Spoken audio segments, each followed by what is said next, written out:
सारे कपड़े धुल गए हैं मालकिन, अब मैं घर जाती हूँ। अरे रुक, हॉल की सफाई तो हुई ही नहीं है। रोजाना तुम बहाना बना देती हो। झाड़ू कर दी है मालकिन, साफ है। मुझे कुछ नहीं सुनना, जा पहले जाकर हॉल की सफाई कर।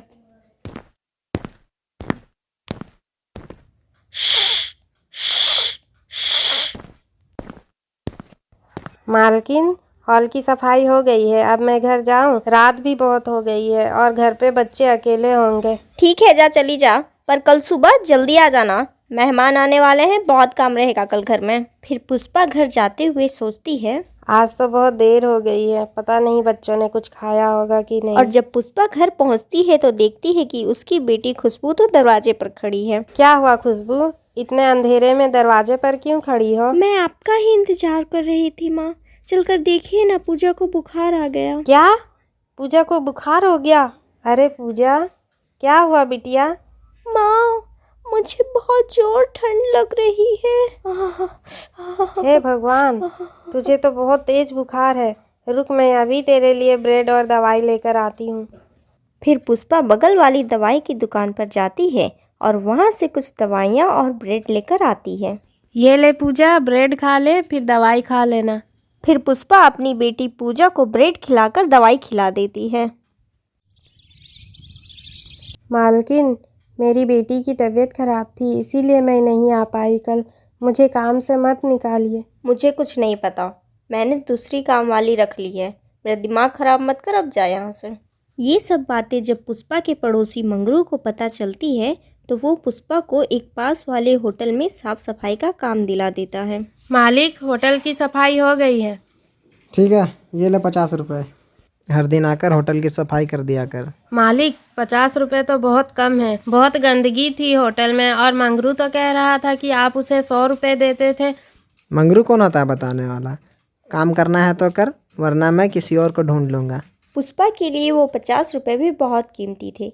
एक गरीब विधवा औरत जो अपने पति के जाने के बाद 2 बच्चों को पाल रही है। पुष्पा घरों में साफ सफाई का काम करती थी, पर कुछ दिन पहले ही उसे उसकी मालकिन ने काम से निकाल दिया था। इस वजह से पुष्पा बहुत परेशान थी।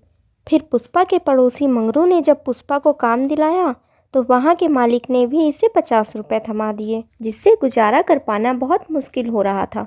पुष्पा दिन भर काम करती और शाम में काम की तलाश में इधर उधर भटकती और उसकी बेटियां भूखे प्यासे अपनी माँ का इंतजार करती रहती। ऐसे ही पुष्पा एक दिन होटल का काम खत्म करके अपने घर आ रही थी। रास्ते में अचानक उसे चक्कर आ जाता है और एक तेज रफ्तार से आती हुई कार उसे धक्का मारकर आगे निकल जाती है और वहाँ पर लोगों की भीड़ लग जाती है। अरे अरे, गाड़ी वाला मार गया, इसकी तो सांसें ही नहीं चल रही है। अरे राम राम, ये तो पुष्पा है, तो मेरे बगल वाले झोपड़े में रहती थी। इसकी तो 2 बेटियां हैं, बेचारी अनाथ हो गई। अब भगवान ही जाने क्या होगा उनका। कुछ लोग मिलकर पुष्पा का अंतिम संस्कार कर देते हैं। पुष्पा की बेटियां तो अब इस दुनिया में अनाथ हो चुकी थी। झोपड़ी का किराया अब कौन देता, इसलिए घर के मालिक ने उन दोनों बहनों को झोपड़ी से निकाल दिया। दीदी, माँ हम लोगों को छोड़ के कहाँ चल गई है?